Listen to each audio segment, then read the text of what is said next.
संसद से सड़क तक जंतर मंतर पर छात्र हंगामा कर रहे हैं। वहीं अब झारखंड की बात करेंगे।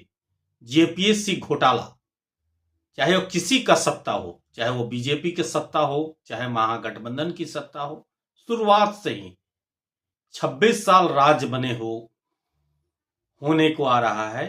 लेकिन 11 बार परीक्षा हुआ, 11 बार जांच के दायरे में। चाहे वो प्रथम मुख्यमंत्री बाबूलाल मरांडी पूर्व मुख्यमंत्री रहे हैं, उनके कार्यकाल में भी घोटाला हुआ।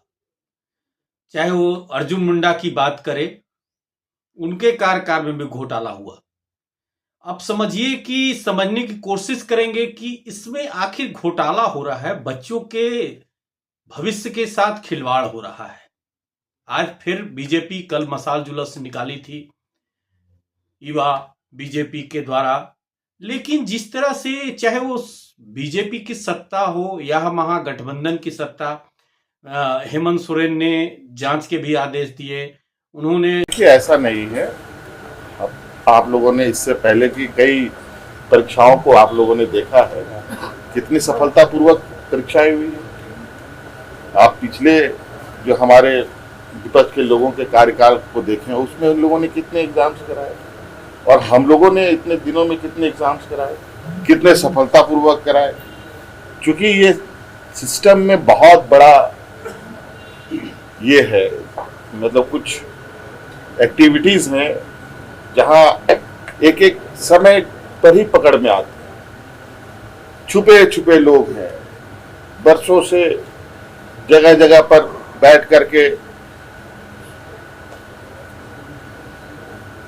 गलत गतिविधियों में संलिप्त है। लेकिन जैसे चूंकि ये प्रक्रिया चल रही है और इसी दौरान हमें बच्चों के भविष्य को ध्यान में रख करके उनके चीजों को भी आगे बढ़ाना है, तो अभी आप देखेंगे कि कई चीजें काफी पारदर्शिता के साथ चीजें हुई हैं, बिना कोई सवाल खड़ा किए। और आगे भी बेहतर हो, इसका हम लोग प्रयास करेंगे और इसके लिए अकाउंटेबिलिटी भी फिक्स होगी। इसके लिए जो भी गलत पाए गए लोग हैं उनके साथ भी मजबूती के और पूरी तरीके से कार्रवाई भी होगी। तो इसलिए आप लोग घबराए नहीं। अभी तो आप कार्रवाई की बात कर रहे हैं, लेकिन ये जरूर है कि सिस्टम हाई अलर्ट पर है। हर राज्य में हो रहे गतिविधियों पर नजर है, हर लोग के आवाज को सुना जा रहा है, हर समस्याओं को सुना जा रहा है। चाहे वो किसान ग्रामीण की बात हो, चाहे स्वास्थ्य की बात हो, चाहे छात्रों की बात हो, स्कूल कॉलेज की बात हो, सभी की बातें सुनी जा रही है। हाँ, ये बात जरूर है कि कई कारण है जिसकी वजह से चीजों को हम लोग एक जादुई छड़ी की तरीके से घुमा करके नहीं ठीक किया जाता है। उसका भी सब, चूंकि ये सारे चीजें नोट डाउन हो रहे हैं और सभी का समाधान है। और दिखा, क्योंकि जिस तरह से कल सीआईडी ने जेपीएससी कार्यालय में छापामारी की, 8 लोगों को हिरासत में लेकर पूछताछ कर रही है और जेपीएससी के चेयरमैन ने इस्तीफा दिया। आज भी कई जगह जो सिंडिकेट हैं उनके घर पर रेड हो रहा है।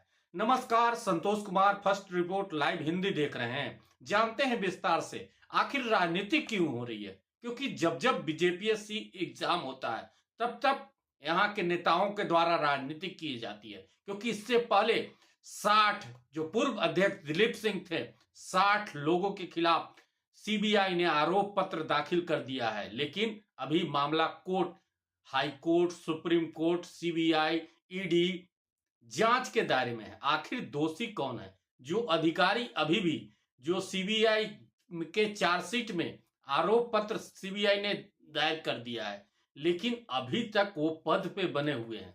आखिर किसी का कार्यकाल हो, चाहे वो बीजेपी का मुख्यमंत्री का कार्यकाल, चाहे बाबूलाल मरांडी की बात करें, मधु कोड़ा की बात करें, रघुवर दास की बात करें या अर्जुन मुंडा की बात करें, हेमंत सोरेन के कार्यकाल में जेपीएससी हुआ। लेकिन ब्लैक लिस्टेड की बात आई, जो रिजल्ट परिणाम जारी किया, उसके बाद जिस तरह से हेमंत सोरेन के आदेश पर सीआईडी जांच हुआ है, उसमें चेयरमैन ने इस्तीफा दिया है। लेकिन अब लगातार जिस तरह से इस पर राजनीतिक शुरू हुआ, आज का जो घटनाक्रम है, क्योंकि कल ही मसाल जुलूस बीजेपी के द्वारा निकाला गया, आज जेपीएससी कार्यालय का घेराव किया जाएगा, तो एक तरह से केवल राजनीति। अगर जेपीएससी कार्यालय घेराव, कांग्रेस भवन घेराव, या किसी नेता या किसी मंत्री या देखिए, जेपीएससी को अगर किसी ने भ्रष्टाचार का अड्डा बनाया तो वो बाबूलाल मरांडी जी ने बनाया। और यूं कहा जाता है ना कि पूत के पांव पालने में नजर आते हैं, तो राज्य गठन के बाद से ही जेपीएससी के पांव पालने में नजर आने लगे। अब बाबूलाल जी के संरक्षण में जेपीएससी में जिस प्रकार भ्रष्टाचार हुआ, उसका परिणाम यह है कि आज तक उस वक्त के जेपीएससी के अध्यक्ष और उसके कई सदस्य जेल के शिकंजे के पीछे हैं। तो इन 17 सालों के दौरान भारतीय जनता पार्टी के शासनकाल में जेपीएससी को भ्रष्टाचार का अड्डा बना दिया गया था। लेकिन महागठबंधन की सरकार ने उन 17 साल के पापों को धोने का काम किया है, और हमें लगता है कि अब जेपीएससी बहुत हद तक भाजपा के पापों से धुल गई है। कल लोग आंदोलन जेपीएससी ऑफिस घेरने की बात कर रहे हैं। नहीं, लोकतंत्र है, और लोकतंत्र में आंदोलन करने की छूट सबको हुई है। हम अहंकारी सत्ता तो चला नहीं रहे हैं कि हम आंदोलन करने आए लोगों पर लाठी चला दें जैसे केंद्र की सरकार करती है। तो आंदोलन करें, आंदोलन करने का अधिकार है, लेकिन जेपीएससी को हम हद तक, बहुत ही हद तक सुधारने का काम महागठबंधन की सरकार ने किया। देखिए, जेपीएससी और जेसीसी ये एक ऐसी संस्था बन गई है जो युवाओं के भविष्य बनाने की बात नहीं करती है, अब युवाओं के भविष्य को बर्बाद करने की बात कहती है। वर्तमान में जेपीएससी 14th पीटी की परीक्षा फल जो प्रकाशन हुई है, उसमें आयोग के सदस्य का हस्ताक्षर नहीं है। ये पहली बार ऐसी घटना देखने को मिली है कि बिना आयोग के सदस्य का हस्ताक्षर के परीक्षा फल प्रकाशित कर दिया गया है। और तो और जो कट ऑफ मार्क्स जारी करना था वो भी जारी नहीं किए हैं। OMR सीट को लेकर भी कई तरह से खामियां नजर आ रही है, वो लोग उस पर कई तरह से आरोप लगा रहे हैं। जब छात्र इन विषय को लेकर आरटीआई के तहत सूचना मांगते हैं जेपीएससी से, तो गोल मटोल जवाब दिया जाता है। इससे पता चलता है कि राज्य में जो इतनी विश्वसनीय संस्था है जेपीएससी, जो युवाओं के भविष्य बनाती है, वो अब युवाओं को ही छलने का काम कर रही है, युवाओं के भविष्य को बर्बाद करने का काम कर रही है।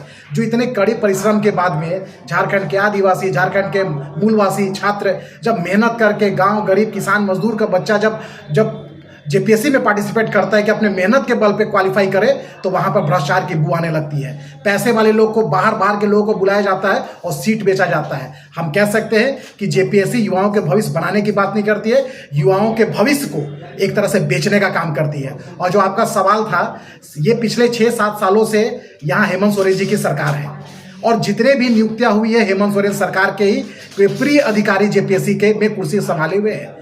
जेपीएससी के जो सम्मानित सदस्य है वो सत्ता में बैठे लोगों के प्रिय हैं। जब उनके प्रिय के रहते ही ये पूरे गड़बड़ियां देखने को मिलती है, तब तो सवाल सत्ता से पूछेंगे ही। जेपीएससी तो सवाल से लोग पूछ रहे हैं, राज्य के युवा पूछ रहे हैं, राज्य के 3.5 करोड़ जनता पूछ रहे हैं, राज्य के युवा पूछ रहे हैं, छात्र पूछ रहे हैं। लेकिन सवाल भारतीय जनता पार्टी भी पूछेगी, क्योंकि हम विपक्ष की भूमिका में इस प्रदेश में अपना कर्तव्य का निर्वहन कर रहे हैं, और हम सशक्त विपक्ष की भूमिका में हम हर उस छात्र की आवाज बनकर हम इस सरकार को हम आलोचना करना चाहेंगे, जेपीएससी संस्था का आलोचना करना चाहेंगे, जो राज्य के छात्र युवा के भविष्य को बर्बाद करना चाहती है। हम सवाल सत्ता से पूछ रहे हैं, जो 6-7 सालों से जिस झारखंड में सत्ता पे बैठे हुए हैं, उनके 7 सालों में युवाओं के भविष्य को बार बार बर्बाद क्यों किया गया?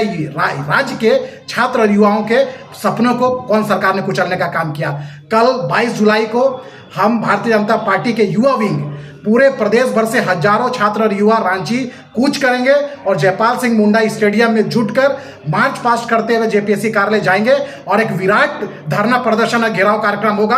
और हम ये संदेश देना चाहेंगे कि अभी भी वक्त है, जेपीएससी संभल जाए, अभी भी वक्त है, राज्य सरकार संभल जाए, नहीं तो जब जब युवा बोला है राज सिंहासन डोला है, इस कथन के साथ में हम इस सत्ता में बैठे हुए लोगों को युवाओं की आवाज बनकर इस सत्ता से उतारने का भी काम करेंगे।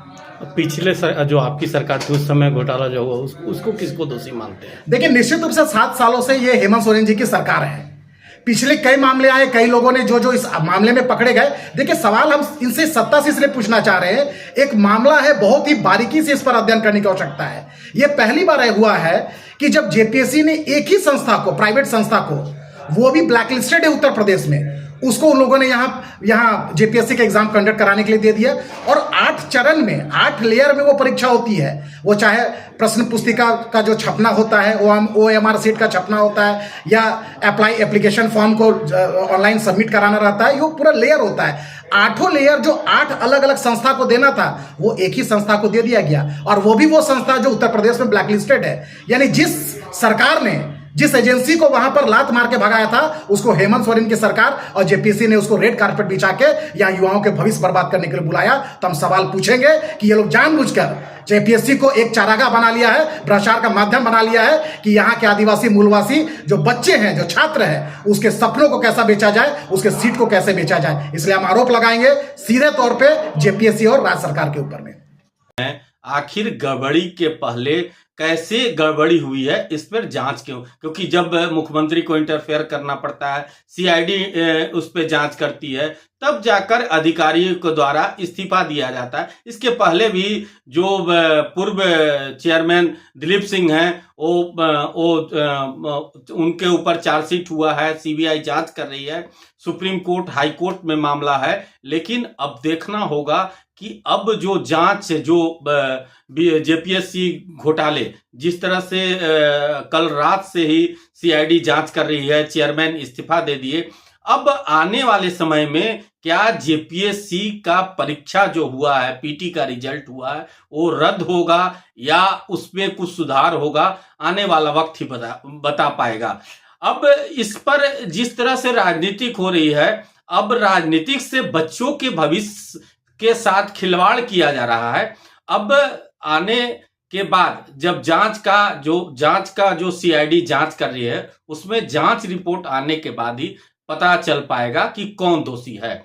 यह खबर कैसी लगी, आप अपने कमेंट बॉक्स में राय दें, और जो भी खबर में कमी है उसको सुझाव देकर कमेंट बॉक्स में सुझाव दें, और सपोर्ट करें और सब्सक्राइब करें।